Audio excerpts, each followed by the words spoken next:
So in the last video, we talked about creativity and how it's important for language learning.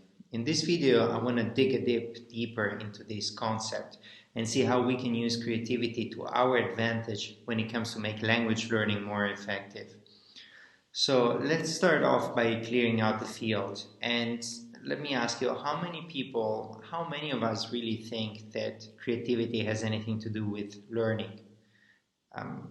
If you think about intelligence, sure, yeah, intelligence matters. Passion, to a certain extent, yeah, you need to be motivated. But not many people will really associate creativity with language learning and learning more in general. And again, I suspect it has to do with how we've been conditioned to think about learning, how we've studied in school and in our earlier years, and we tend to think about learning as to something very different to what it really is. In fact, there are very few activities in nature that are more creative than actually creating new neural pathways in our mind to help our mind, suggest new sounds and new meaning and new words to our conscious mind that have never been there before. That's a highly creative endeavor, and we need to learn to recognize it as such. And, it's both in terms of how we approach learning that we need to be creative, and in terms of the output that comes out of the learning process. To me, that's really, really cool stuff. I might be a bit nerdy there, but I think that's really great. But so let's take a step back and see, what does it really mean on a practical level? So, when was the last time that you really felt in the flow, where you felt connected with what we were doing, that you felt that time was just flying by and you were just into it and you could have done it for hours? And more importantly, when was the last time that you felt like that as you were learning a language? To me, when I think about these type of experiences, I can, for example, think of listening to a podcast or listening to some music and suddenly realizing that I'm listening to words in a new language, and I'm understanding what I'm hearing there, and I'm surprised about it myself. And it's just this magical feeling that you have there, and you could just go on with it for a long time and just feel empowered by it.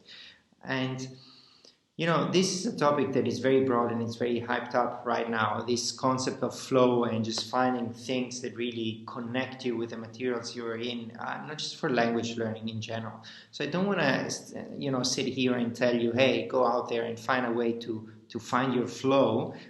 That's not the idea. But I think what is important is to point out that you want to associate language learning with this mental state, with this positive mental state where you're empowered, where you're creative, where you feel you're in control. And it's important that you connect those two things together, because that's actually the type of learning that you want to aim for. That's when your mind is open and you're absorbing new content and new concepts, and you really make progress.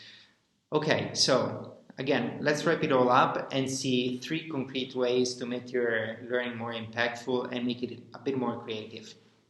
So first of all, start looking at things with new eyes. You're learning German? Raise up your eyes for a second and look around you. What are the things that are around you? How do you say those things in German, for example? If you're at a higher level, how do you communicate concepts? Speak with yourself in German. Think about how a German native would look at certain things around the room based, from their vantage point. It's just a new way of training yourself to look at things in new ways, from a new vantage point, a new perspective.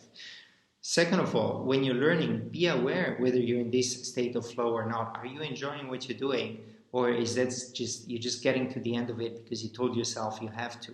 That's also very important. I'm not going to get too deep into it, but there are also many people that tell you should stop studying when you're actually at a point where your productivity is dipping down, and not when you're really, let's say, useless, at the end of it, where you just can't absorb anything anymore. So just be very aware about this mental flow, mental state that you're in.